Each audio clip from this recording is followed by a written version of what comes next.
E aí, galerinha do Rancho de Luz, tudo bem? Aqui é o professor Renan e hoje vamos curiosar. Hoje eu quero trazer uma história muito bacana e tenho a certeza que você ainda não ouviu. Mas antes da gente começar essa história bacana, eu quero pedir para você que ainda não é inscrito, se inscrevam aqui no canal, ativem o sininho de notificações. Não esqueçam de deixar aquele like para que vocês estejam contando como participação aqui no Rancho de Luz, tá bom, galerinha? É muito importante.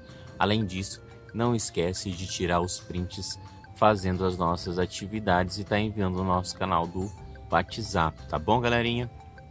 Então agora bora lá que eu vou falar um pouquinho mais, vou contar uma história bem bacana para vocês.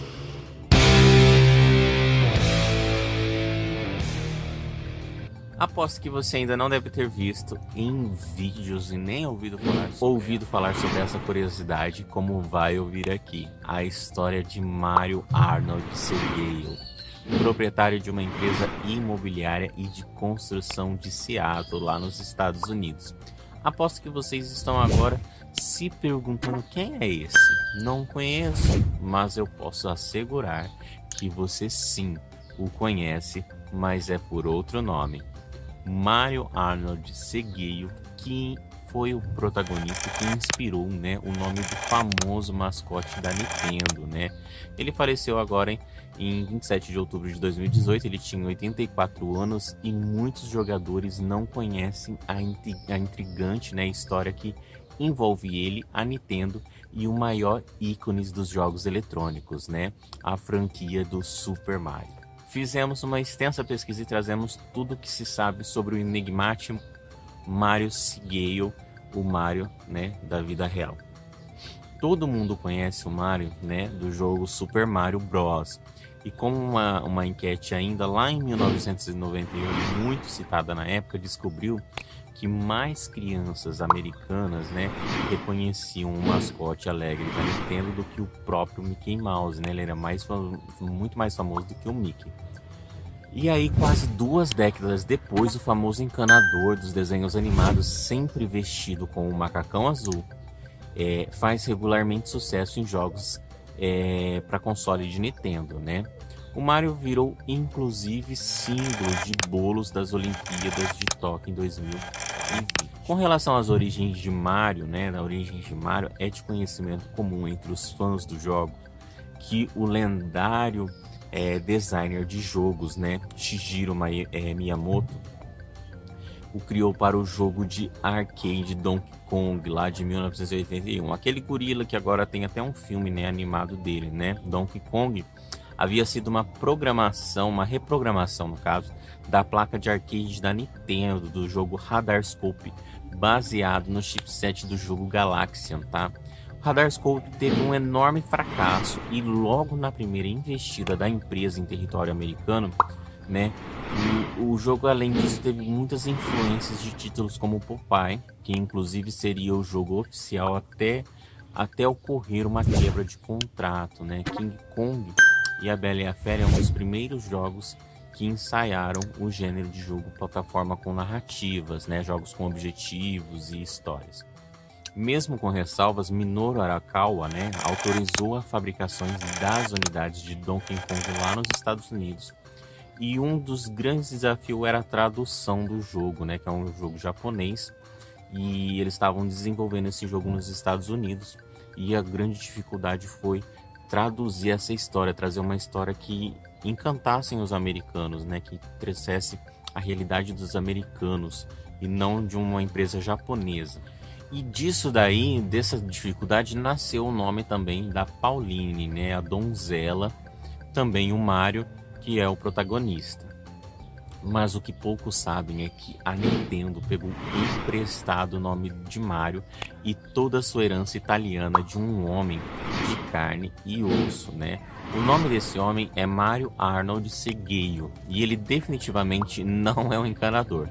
Ele foi um rico empreendedor imobiliário lá em Washington, E Seguiel entrou meio que por acaso na história dos videogames, alugando um depósito, que serviria como sede da Nintendo nos Estados Unidos lá nos anos de 1980. Naquela época, a Nintendo, né, a Nintendo of America, que a gente chama de NOAA, lutava financeiramente para se estabelecer. E aí reza a lenda que o presidente da NOAA, Minoru, né, notou semelhanças físicas entre o protagonista de cabelos escuros de Donkey Kong e o senhorio cobrador, né, que foi lá cobrar um aluguel.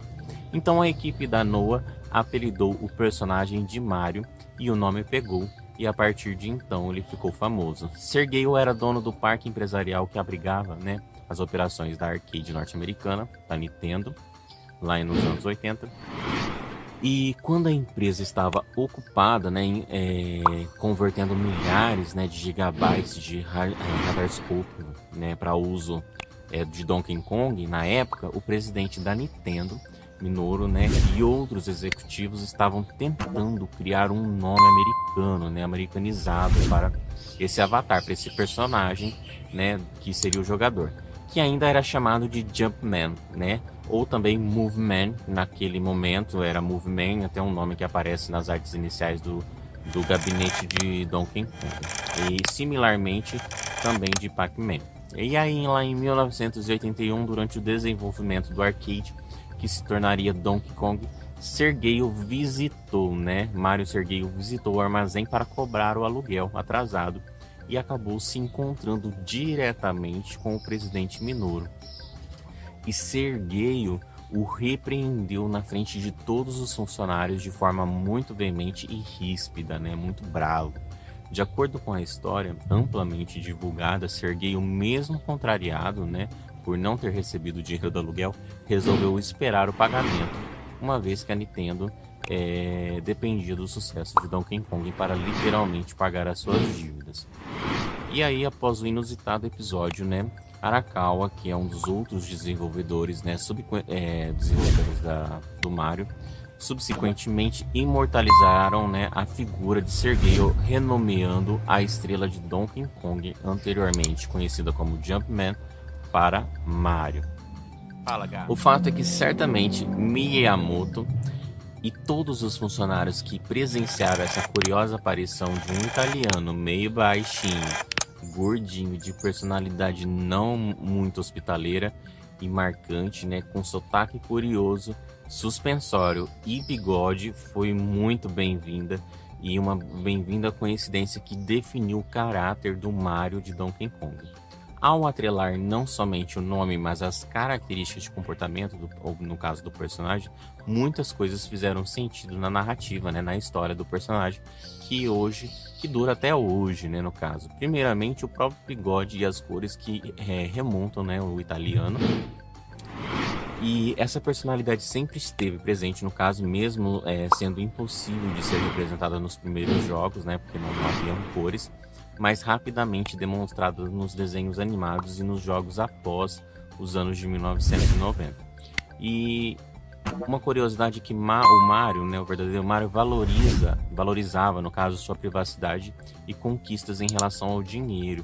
E é por isso que ele não aceitou em nenhum lucro possível, só por ser um inspirador do Super Mario. Ele foi apenas mais um homem normal, rico por si próprio, meio rabugento, e nunca usou macacão nas últimas décadas, né? E além disso, conta-se que ele usou o bigode por um tempo não muito longo após a criação do jogo.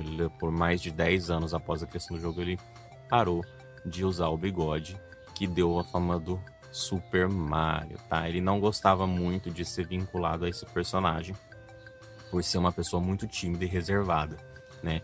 Ele não queria carregar que as pessoas o reconhecessem por ser o Super Mario.